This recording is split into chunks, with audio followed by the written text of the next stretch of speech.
Outside Bethlehem's hospital earlier this month, Ismail Hawaja sat sick with grief. The Israelis had killed his wife Huda, he told CBC, with an explosion at their home.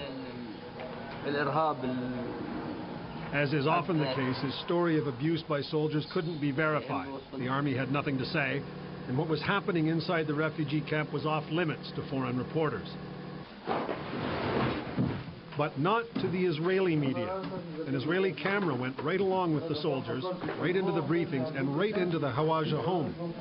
The army blew off the door and inside found Huda Hawaja mortally wounded on the floor. Ismail Hawaja clearly thought at that point his wife would live. He begged the army to let an ambulance through. There were delays. The camera captured the terror of the woman's young daughter and her brother's attempt to stop her from showing the soldiers her fear.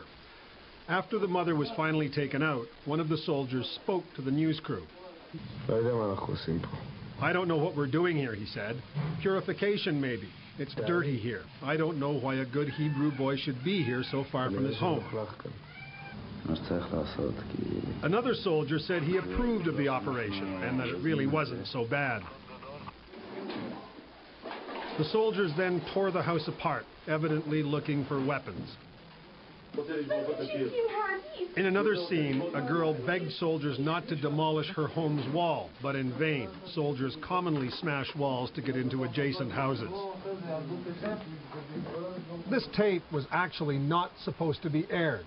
The arrangement is this. All three networks here agree that if the army doesn't like what's filmed, the footage is never broadcast.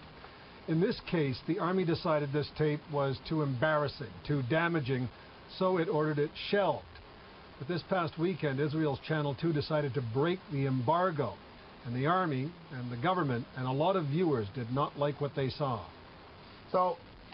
This Israeli official, who strongly condemns Palestinian censorship, had this to say. I would have expected, a little bit more, I would call it self-censorship on the part of the Israeli media.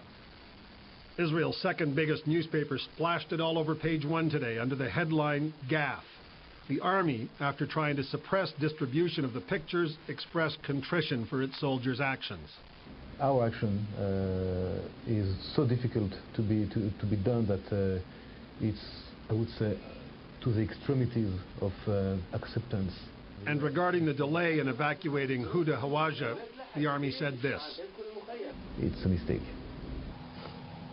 Neil MacDonald, CBC News, Jerusalem.